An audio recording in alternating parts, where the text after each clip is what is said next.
Crabman from Crabman Gaming here, and today I am going through my 10 most unique PlayStation 3 games out of the 372 PS3 games that I own.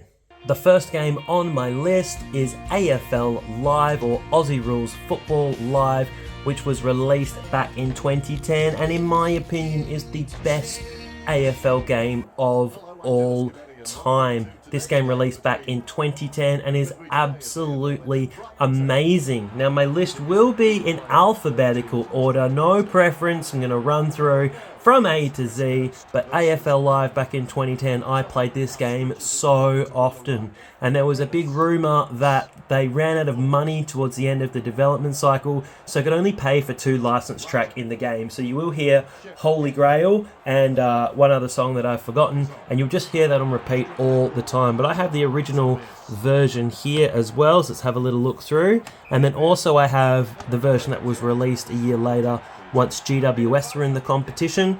This version was when Gold Coast joined. This is when GWS joined as well. And actually, it looks pretty much exactly the same. The only difference is the disc is the same and the book is the same. You just have to download GWS and Skoda Stadium. Don't even think it's called Skoda anymore. But if you're into Australian rules football, this is the game for you. We'll have a little look through the manual while you're checking out some footage. Big thick manual as well. I can't imagine it's in every language. So they did a good job going through the manual. And definitely a unique game if you are not from Australia. So if you've managed to get this game imported to any other country, let me know. Back when I lived in the United Kingdom, they would actually release the AFL games on PS2 in my local game store as well. So they had AFL Premiership 2003, 4, 5, 6 and 7. The PS2 area. There were a lot of good games in the PS2 era. And then this game is the GOAT in my opinion. There was AFL Evolution on the PS4 and the terrible AFL 23 on the PS5. Those are bad. AFL Evolution 2, bad. AFL Live 2 is actually made by a different studio. Not great either. AFL Live is the game for you. Now my second most unique PS3 game is actually a 2-for-1 special, and it is the Awakened Fate Ultimatum and the Guided Fate Paradox, released by NIS America, which are normally more known for the Disgaea series. So it's a bit of a rogue-like RPG, kind of like a dungeon RPG, but heavy on story as well. Now I have played a little bit of each game, probably only an hour for each one, but really, if you're into Disgaea, then you'll probably enjoy these games. And these games are not ones that you will find around. I don't know where I got this game from, but it doesn't have an Australian cover here, but the Guided Fate Paradox does. So let's have a little look through. So some great artwork there indeed. You can check out my little playthrough. Very, very short booklet. It's really just the how to play for the Awakened Fate Ultimatum. You can find them on the PS3 store, even though I think that's pretty much closed down now. But a lot of these games, I'm not sure if you can play these games on any other system as well, so kind of locked to PS3. You need a PS3 to play them, and you need to try and track down a physical copy. And even though I'm not really doing pricing on these games, to find each of these games is at least, I would say it's at least $50 per game. So you do have to fork out a bit of cash if you are looking for the Guided Fate Paradox and the Awakened Fate Ultimatum. The third game on my list is Battleship, which I believe comes from the 2008 movie of the same name. It is a first-person shooter that is mediocre in every single way. I believe about a 5 out of 10, but I've never really seen this game around at all. So I think I was in a second-hand store looking for some games, and I came across this game and I picked it up. So not one I ever remember being in stores. Maybe it has a very limited print run. It's not a super valuable game, but it's not a cheap game. I think it's around maybe the $20, $25 mark if you want to pick it up in Australia. If you're in other regions, you know, who knows, check out price charting and on eBay and see what you think. But it starts okay. I think it's just a very generic very simple shooter. And around the time when your Call of Duties and your Battlefields were dominating, Killzone, Gears of War, it's the same, God of War, that's a bit different, but Gears of War was around for the Xbox. There wasn't really a place for Battlefield, or not Battlefield, but Battleship. So, pretty unique game, as in, I don't see it turn up very often in people's collections or at shops. So, that's why I've added it to the unique game list. The fourth game on my list is the Eye of Judgment. And for the Eye of Judgment, you do need the PlayStation Eye. There's mine, haven't opened it yet, just to play the game. So I think you can normally pick this game up very, very cheaply because you also need the Eye to play it. So without having that accessory, it is almost worthless on its own. But the idea is that you set up your camera and then you play a card game on the grid that's displayed on the screen. I think the developers had the idea that you would buy the card packs and that would supplement the game income, a little bit like the Mattel Hyperscan, the idea they had for that disastrous console. But from what I heard, that most people just started printing their own cards offline or online and using them. So I don't think the Eye of Judgment ended up being very successful, but it does get a place on my unique PS3 games list. It's not something I've really seen before or since, but there is the disc. And you know what, even if we're not playing the game, there's some pretty cool artwork here as well, and a pretty meaty book explaining the rules. So I think it's a good idea, but I don't think that it was ever really going to become a really profitable or easy idea. I think when you have games that require peripherals, you know, like a Guitar Hero controller or the DJ deck or the drums or that drawing thing tablet that didn't go very well, I think it really puts a limited lifespan on the game as well, that by the time you've lost that accessory or you don't have a camera anymore or you can't find it, it makes it really hard just to chuck this game in and play it. So definitely gets a spot on the unique games list. Game number 5 on the unique games list is the Millennium European Paintball Series Championship Paintball 2009. What a mouthful. I've put it under M for Millennium Paintball. And I can't believe someone decided to make a game about paintball. You must really be into paintball to want to buy this game. Interestingly, this game is also available on the PS2. I do have it on the PS2 as well. And this game is normally very, very cheap to buy. It didn't quite feature on my least valuable PS3 games list, so it does cost more than $5, but you can probably find it for under 10 or maybe 15 where you have a look. You just need to find a copy. I think it's pretty cheap on eBay if you're desperate to play Millennium Championship Paintball. I do like, though, they tried to include some of the people who are popular in paintball. I'm not really into paintball, I've only played it once, and once was enough for me.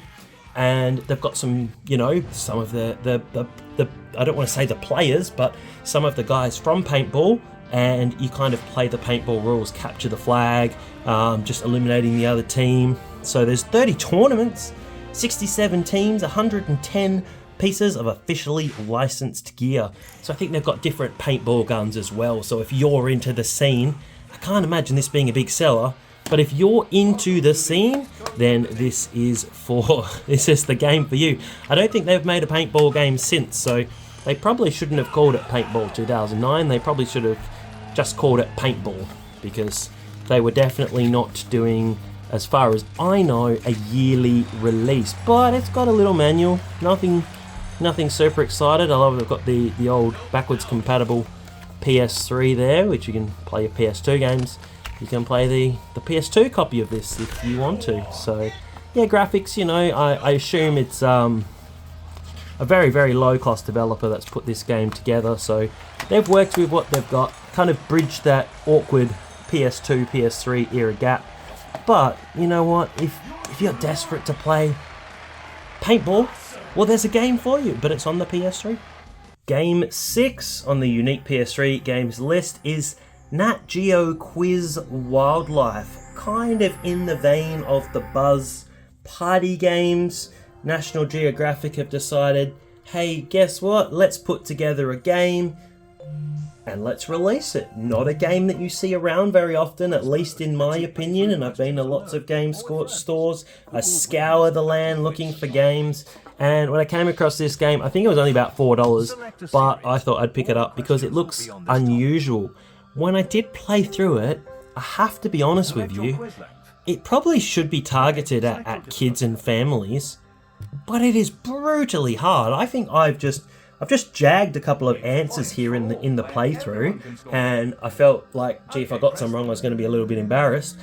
But I felt the difficulty was very high. Maybe I don't know as much about the world as maybe I should, but I just found it very challenging. So when it says wildlife, they needs to maybe have wildlife challenge on there. So you go through some quizzes, the host grills you on stuff, you go around the 3D world, you answer questions around the world, you get some videos and images, which is pretty cool, completely in English. Maybe they release this in different languages, I'm not too sure, but there is, it looks a bit like the Irwins all enjoying themselves. Yes.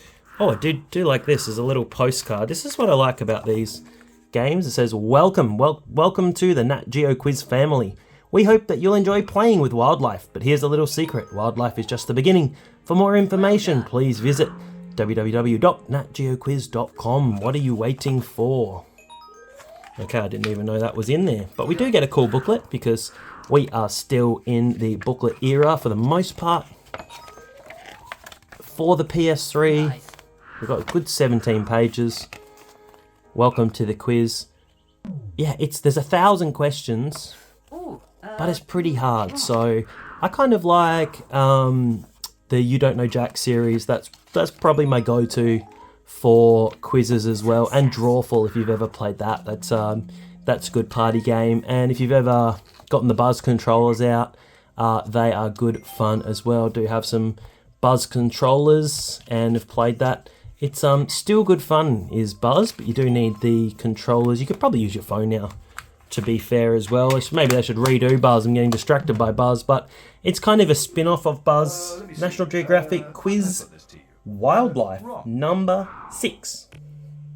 Game 7 on the unique PS3 list is Generator Rex, which I think I wrote down as Operator Rex, so I should have had it earlier in the list. But Generator Rex, Agent of Providence. Now, I'm pretty sure this did not get an Australian PAL release, as I picked this up when I went to Singapore on holiday, and it was $10 Singapore dollars. It's the same as Australian dollars. It's like 1-to-1. It was reduced down to 7. So I haven't actually opened this yet, so I'm going to open this up, and I'll have to do a little bit of capturing later, and you'll get to see some Generator Rex. Now this game is normally quite cheap online as well if you can access it. I think you can access it through the PS4 store, but I'm not sure. Alright, you get to see the grand openings, always good fun. Opening a game for the first time, seeing what's inside.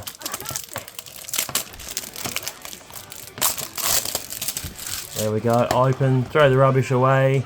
Generator Rex. The fate of the world rests in the hands of one superpowered teenager. Now, sorry if I keep calling it Operator Rex. It looks like Operator to me, but it's Generator Rex. The font is a bit tricky. Alright, we've got the game disc. And how big is our booklet? This must be the little code to stop you stealing it from the store. Agents of Providence.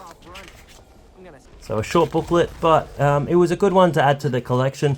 If I ever go overseas, I do try and find things that aren't local here to Australia. We don't get every single game, especially more of the niche games. So if it's not released in JB Hi-Fi or EB Games, generally you have to import some of the more unusual games. So if I see them, if I'm overseas and I got a little bit of room in the suitcase, I pop it in and try and get it back to add to the collection. Number 8 on my most unique PS3 games list is an absolutely beautiful game called Rain, or Lost in the Rain in some parts of the world. Now this was mainly a PlayStation Network game. It only got a physical copy mainly in Japan, which is the copy that I have here for you, and it was also released, I believe, in Hong Kong, where it has an English language option, but that version is around $1,000, so that's very expensive. I bought this from, I believe, a hard off in Japan for around 3,500 yen, which is about 40 Australian dollars. It is all in Japanese, but I did follow a guide along. The text is minimal, so you don't really need the text to play, but for some reason, only known to Crabman, I translated the entire game, and hopefully I've put a little link up the top, or at least it's down below in the description. I played this whole game, and I translated the whole game from Japanese to English, so it's in Japanese and it's in English. Why did I do that? Who knows? It took me like a full week. I don't know why I did it. It has like 300 views, so if you do enjoy this game and you want to check it out in English or Japanese, please click that link, because I spent a long time on this very unique, awesome game. So I really wanted a physical copy, so I picked it up, and you'll see my receipt. There it is from Book Off. You see it's actually the only game here in English, 3,520 yen.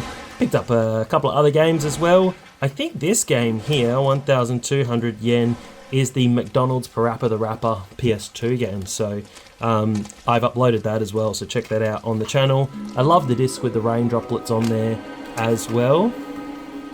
It has an amazing soundtrack as well. I think it's Claire de Lune, if I've got that wrong. I'm so sorry, but here's Rain. And also on the disc there was a music video which I uploaded as well. These feel like actual postcards. These are like really thick, so technically you could pull these out and use these as postcards. I don't know why you would, because like they're so beautiful in here, and that's just how to play as well. But definitely a game worth playing.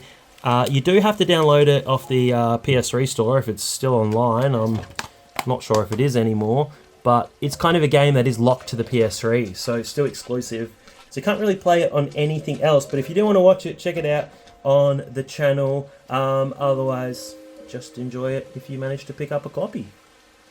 The 9th game on the list is Remember Me. Do you remember me? Probably most people don't remember this Capcom adventure game, mainly because I don't think a lot of physical copies got released, and it was a PlayStation Network game at the time, or a PlayStation Plus game at the time. So I think a few people played it on PS Plus just for a little bit and then kind of moved on, and it was very, very unique. It kind of has the feeling of Detroit Become Human, if you've ever played that game, even though that game was released a little bit later. But it's kind of a futuristic world. So, and you kind of fight through the world, a little bit like Control as well, if you've played that game. So you can kind of change your memories and change the world. I probably played through about half. It's by Don't Nod Studios. But I didn't make it all the way to the end. I've always been meaning to get back and give it a bit of a go. But it's a very unique game to have a physical copy of. I'm not sure that it had the biggest release. And you don't really get a book, or if you did get a book, the book has disappeared. I didn't get this new. I might have got it new, but I got it on clearance. So I can't remember if it was new or it was pre-owned, but I did find it at a JB Hi-Fi. Stashed with about 3 PS3 games left, and it was like $10, so I definitely wanted to pick it up. I remember seeing it in the store, and it was like $75 for like 10 years. It was just so expensive for so long, and then eventually someone reduced it down to $10, so I picked it up. So yeah, good game that I don't think you can play on any other system except for PS3, so very unique for the PS3. Can't really play it anywhere else. I'm pretty sure you can't. So, you know, I think it's a game that has been forgotten about. And my 10th and final game on my unique PlayStation 3 games list is The Testament of Sherlock Holmes. Now, I had no idea this game existed until about 6 months ago when I found it in a second-hand store and I saw it on the shelf and I had to look it up, and I had no idea that this was even a thing. So not the cheapest game to find, but not the most expensive. I think you can find it online for around $30 if you're looking to pick it up, which isn't cheap, but it isn't mega expensive. So it's kind of like a point and click adventure game where you solve some puzzles. I kind of played the first 30 minutes, haven't really got a chance to get through. When you have 3,000 games on the shelf, there's quite a few games that sadly you're not going to get to unless you invent a time machine a la Steins Gate, Elsa Congaroo. But it does look a fairly solid point and click adventure, and there were games around at the time, things like The Walking Dead. They were kind of mainly story aspects, but you had to do a little bit more exploring in here as well. So if you are into Sherlock Holmes and this is kind of your jam, then, you know, track down a copy. Oh, here's my receipt. I didn't really have a proper look here. Oh, I spent $52. What else did I buy? I'll go through what I bought. But you do get a book. While you're having a quick look at the book, I'll tell you how much this was. I think it was about $12. Let me have a look here. Sherlock Holmes, $15. What else did I buy? Buzz, $6. What else did I buy? Wii Sports, $2. Mario Kart, $10. Mario Kart for the Wii. And Twilight Princess for the Wii, $19. So some good finds there on that day. Alright, let's have a look at Sherlock Holmes. You can see Big Ben there in the background. Again, if I make any mistakes in these videos, please let me know in the comments. But if you've played Sherlock Holmes, let me know. If you've played any of the games on this list, just let me know, because these are all pretty unique games, and games that you don't see very often if you go to a game store, if you go to a retro game store now that it's, you know, we're well into the 2020s, you know, you're probably not going to see Sherlock Holmes. This is probably not a game that's going to be there on the shelf. So if you have seen it, let me know. Anyway, this has been Crabman from Crabman Gaming. If you have enjoyed my 10 most unique PlayStation 3 games, please flick a like down at the bottom. If you comment, I will reply. If you are subscribed, you're an absolute legend. I'm also releasing my top 10, my bottom 10, my most unique games for the PS4, 3, 2, 1 Vita. And if they're successful, I might jump onto some other systems as well. Please check out the other videos on the channel. There are lots and lots of things there. Until next time, have a wonderful day, and I'll see you later.